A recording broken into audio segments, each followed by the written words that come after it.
I'm Dr. Neeraja, Chief Fertility Specialist, Dr. Neeraja's Fertility and Gynec Center, KPHB 6th phase. So our main aim is to make you fertile. ఒక topic ఏంటంటే ఐపిల్.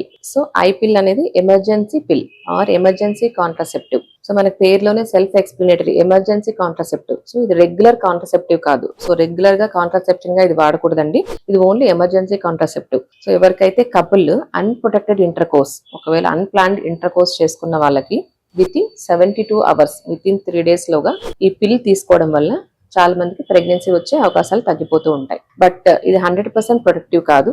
So ఇది మనం ఐపిల్ లో మనకు లీవోనార్జెస్ట్రాల్ అనే progesterone ఉంటుంది. ఇది మనకు అన్ని లెవెల్స్ లో మనకు ప్రెగ్నెన్సీ రాకుండా హెల్ప్ చేస్తుంది. లైక్ ఓవులేషన్ స్టాప్ చేస్తుంది, ఫర్టిలైజేషన్ స్టాప్ చేస్తుంది. ఒకవేళ ఫర్టిలైజేషన్ అయిన తర్వాత ఒకవేళ ఐపిల్ తీసుకున్న వాళ్ళకి ఇంప్లాంటేషన్ అంటే బేబీ అతుక్కోకుండా కూడా హెల్ప్ చేస్తూ ఉంటుంది. సో చాలా మందికి ఇది సేఫ్ అండి. కానీ కొంతమంది ఇర్రెగ్యులర్ బ్లీడింగ్ కంప్లైంట్ చేస్తూ ఉంటారు, క్రాంప్స్ కంప్లైంట్ చేస్తూ ఉంటారు, కొంతమందికి అలర్జీ ఉంటుంది. సో కొంతమంది పేషెంట్స్ ఇవి కంప్లైంట్ చేస్తూ ఉంటారు. సో చాలా మందికి సింటమ్స్ అనేవి ఏమి ఉండవు. సో మనం పై విధంగా చెప్పినట్టు ఇది 100% ప్రొటెక్టివ్ కాదు. సో ఓన్లీ ఇది అందరికీ కూడా అడ్వైస్ చేయం మనము. సో 25 to 35 years వాళ్ళకి మాత్రమే ఈ ఐపిల్ అడ్వైస్ చేయడం జరుగుతుంది. ఒకవేళ ఐపిల్ తీసుకున్న తర్వాత ఎవరైనా వామిట్ చేసేస్తే విత్ ఇన్ 3 hours లో వామిటింగ్ అయిందంటే విత్ ఇన్ 3 hours లో మనం ఇంకొక టాబ్లెట్ అడ్వైస్ చేయడం జరుగుతుంది. ఈ హార్మోన్ వల్ల almost follicular stimulating hormone, utilising hormone FSH levels పడిపోవడం వల్ల ఓవ్యులేషన్, ఫర్టిలైజేషన్, ఇంప్లాంటేషన్ అనేది 3 stages లో మనకు ప్రెగ్నెన్సీ రాకుండా